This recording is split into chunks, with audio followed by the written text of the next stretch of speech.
നെല്ലിക്കമ്പുഴയിൽ night Riders അൺഎക്സ്പെക്റ്റഡായി പോയി കണ്ട സിനിമയാണിത്. പക്ഷേ കണ്ടു കഴിഞ്ഞപ്പോൾ തോന്നിയത് ഇത്ര കിടല എന്റർടൈൻമെന്റ് ആയിരിക്കുന്നു കരുതിയില്ല. സസ്പെൻസും ത്രില്ലറും ഹൊറർ ടച്ചുമുള്ള ഫുൾ ലൈറ്റ് ഹാർട്ടഡ് കോമഡി പശ്ചാത്തലത്തിലുള്ള ഒരു പടം. എനിക്ക് വളരെയധികം വർക്ക് ചെയ്തും ഇഷ്ടപ്പെട്ടു പോയ ചിത്രം.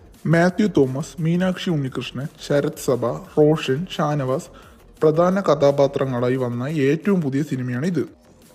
ടെക്നിക്കലി പറഞ്ഞാൽ ടോപ്പ് നോട്ട്. പല ഷോട്ടുകളും അതിശയകരമായി ചിത്രീകരിച്ചിരിക്കുന്നു. അതിനാൽ തന്നെ പറ്റുമെങ്കിൽ നല്ല തിയേറ്ററിൽ തന്നെ പോയി കാണുക. ആദ്യമായി സംവിധാനം ആൻഡ് എഡിറ്റിംഗ് 2 നൗഫൽ അബ്ദുള്ളയാണ് ചെയ്തിരിക്കുന്നത്. അദ്ദേഹത്തിന്റെ ആദ്യ സംവിധാനമാണ് ഈ പടം. സുനു എവി പിന്നെ ജ്യോതിഷ് എമ്മുമാണ് തിരക്കഥ എഴുതിയിരിക്കുന്നത്. ഇതിൽ സംഗീതം ഒരുക്കിയിരിക്കുന്നത് യാക്സൻ ഗാരി പെരേരയും നേഹ നായരുമാണ്. പിന്നെ സൗണ്ടിനെ കുറിച്ച് പറയുകയാണെങ്കിൽ വിക്കിയുടേതും എം രാജകൃഷ്ണന്റേതും കിടിലൻ സൗണ്ട് ഡിസൈനും ഉണ്ട്. അഭിലാഷ് ശങ്കറാണ് ഇതിന്റെ DOP ചെയ്തിരിക്കുന്നത്. VFX ടീമിനും ഒരു വലിയ കയ്യടി തന്നെ അർഹിക്കുന്നുണ്ട്.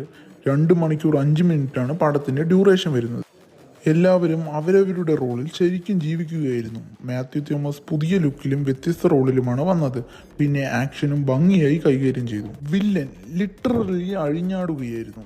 സസ്പെൻസ് ഉള്ളതുകൊണ്ട് പേര് പറയുന്നില്ല, പക്ഷെ കിടിലൻ പെർഫോമൻസ് ആയിരുന്നു. ശരത് സഭയുടെയും റോഷൻ ഷാനവാസിന്റെ പ്രകടനം കോൺസ്റ്റന്റ്ലി സൂപ്പർ ആയിരുന്നു. മീനാക്ഷി ഉണ്ണികൃഷ്ണന്റെ പെർഫോമൻസ് ക്യൂട്ട് ആൻഡ് കൺവിൻസിംഗ് ആയിരുന്നു. മൊത്തത്തിൽ പറയുകയാണെങ്കിൽ സ്വന്തം സെറ്റിലുള്ള ഒരു സിനിമ.